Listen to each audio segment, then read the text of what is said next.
Hello and welcome to this week's episode of the Audio Know-How podcast with me, Ethan Ramsey. This week we're talking about gain staging, what is gain staging, and how to have good gain staging, and the techniques that I use to make sure that you have good gain staging through the recording, mixing, and mastering process. And I also want to talk a bit about stereo imaging and how it's important to have a really good stereo image in your mix. So firstly, what is gain staging? The best way I can describe it is with an example of bad gain staging. So let's say we've got a guitar plugged into an amp, and if the level on my guitar going into the amp is really quiet, I'm going to have to crank that amp up really loud to even get something of a signal going through it.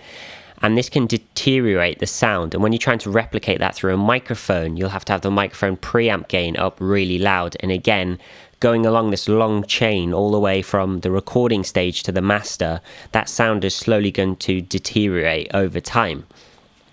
So if you have a good level on your guitar, a good level on the amp, then you're not going to have to push the preamp on the microphone too much. And then all the way through to the mastering stage, you're going to have a good, consistent level. And this is what gain staging is all about. Secondly, when it comes to mixes, you need to have good gain staging. And we've all had mixes where you're looking through your faders on your mix and everything's going red and clipping and you're just lost and you ran out of headroom and you have nowhere to go. And this is really important to not get to that point, because once you've run out of room, you've run out of room, especially in the digital world where once you're clipping, you are clipping. There is no going back. You can't rescue a digitally clipped signal ever.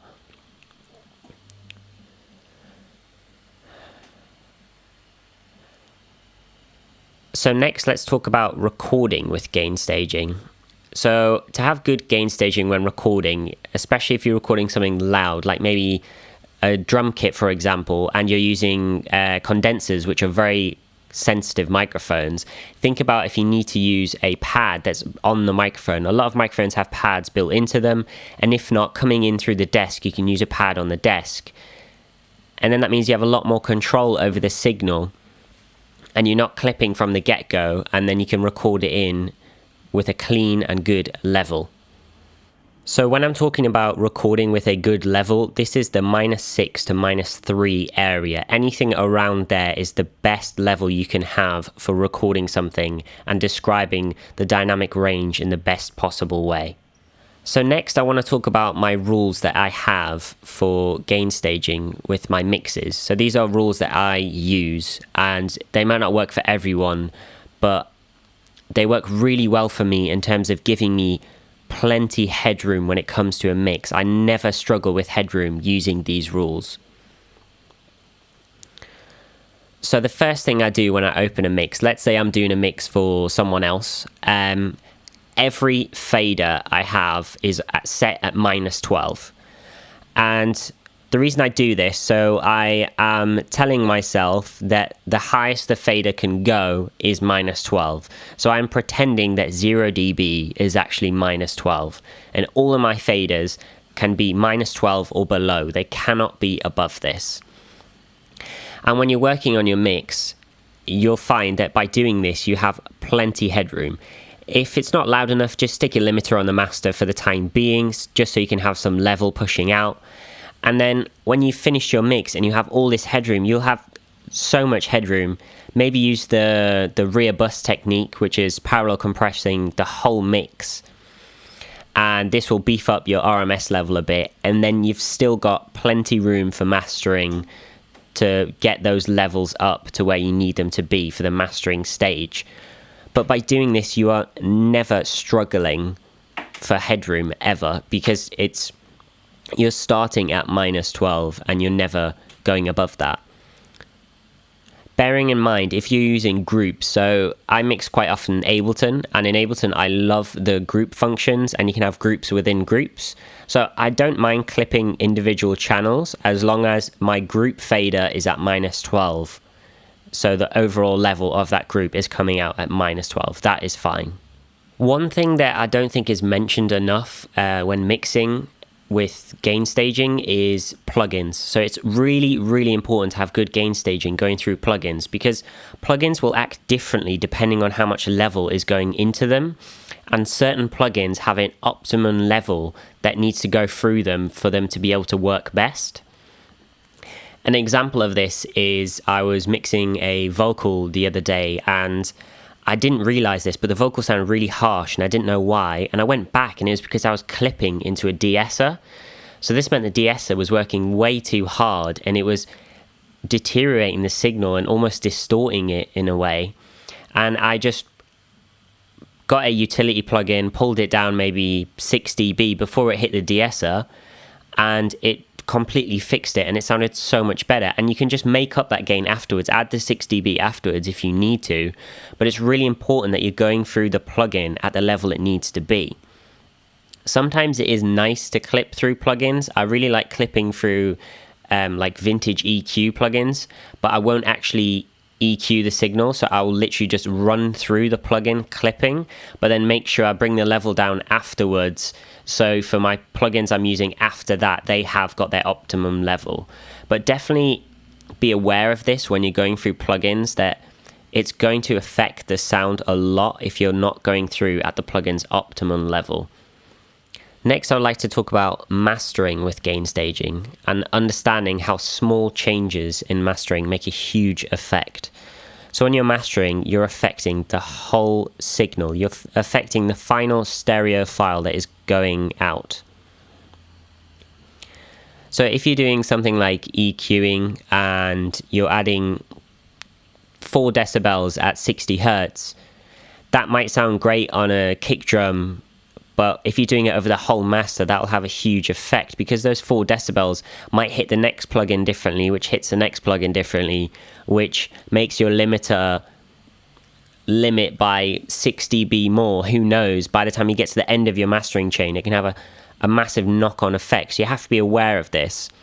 My general rule with this is to try and not do anything more than 2 decibels with mastering. So that's with everything. So EQing, compression, everything. Obviously, this isn't set in stone. Sometimes I may break the rules, but it's a good rule to have in the back of your mind to have good gain staging when it comes to mastering.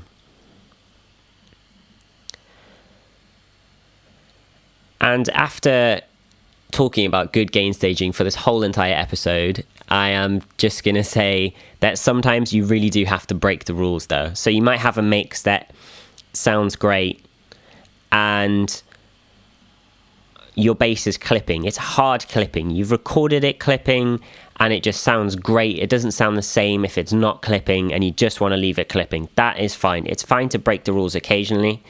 If I am going to record something that is clipping because I like the sound of it, I might do a backup recording that isn't clipping just to stay safe, so I can always go back to the other one if need be.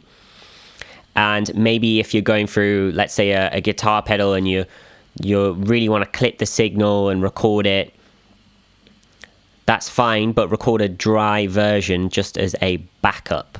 Okay, so let's move on to talk about stereo imaging.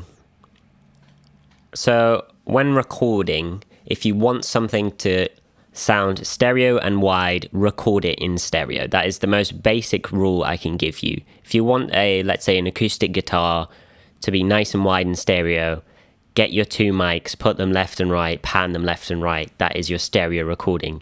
If you're recording something in mono and you want it to be stereo, you're giving yourself a harder job later on in the mix to widen it with things like stereo wideners. Double tracking is also key to make things wide and mono compatible.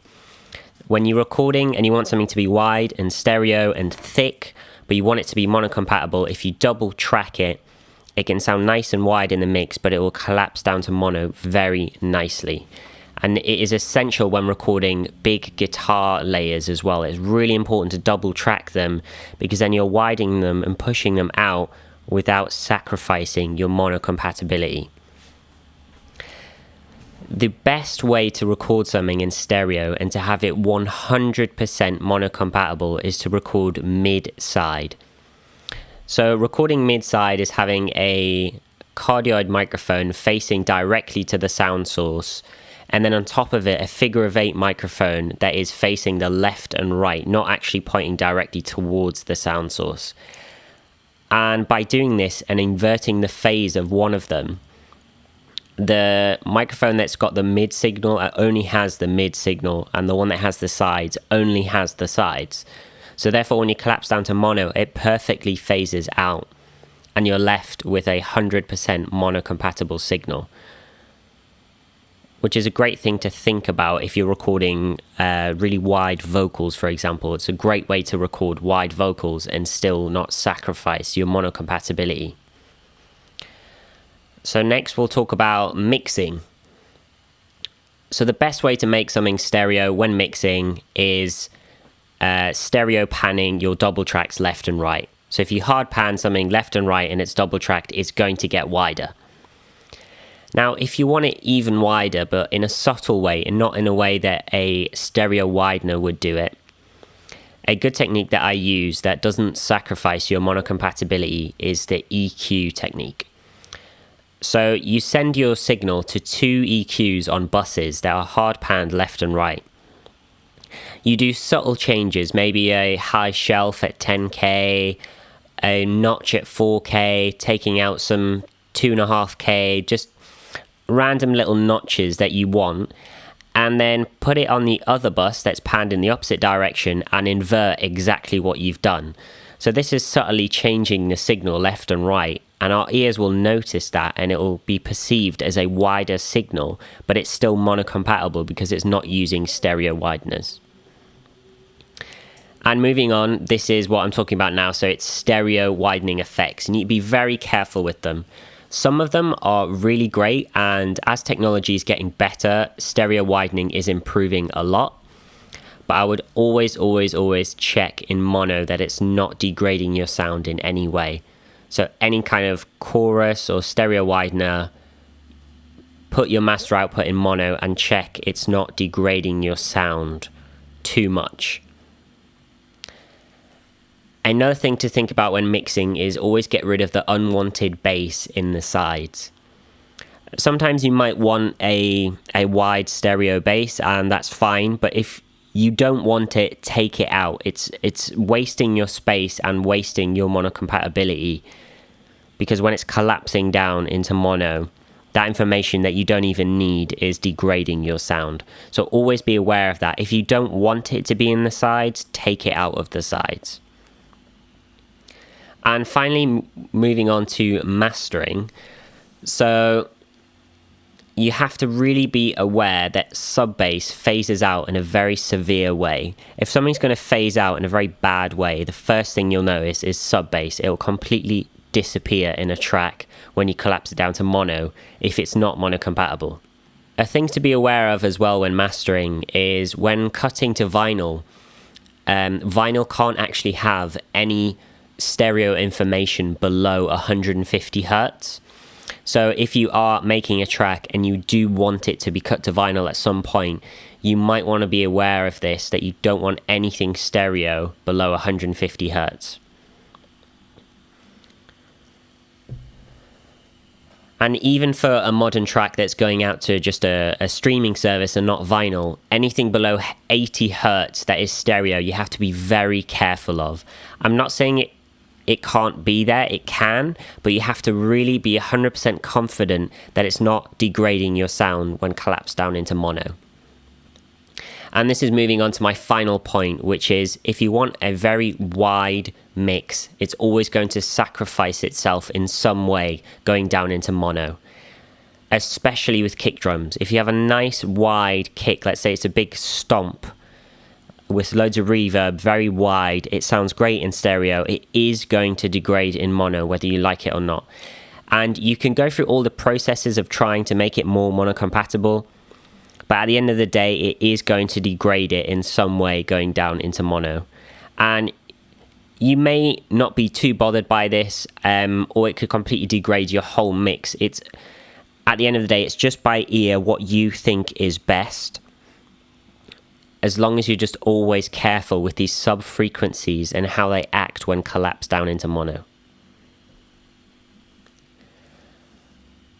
And that is it for this week's episode of Audio Know-How with me, Ethan Ramsey. Don't forget to check out my social media and ask me any questions about this week's episode. If you have any ideas for any other episodes that you want to see me do, please let me know on my social media. And thanks for listening.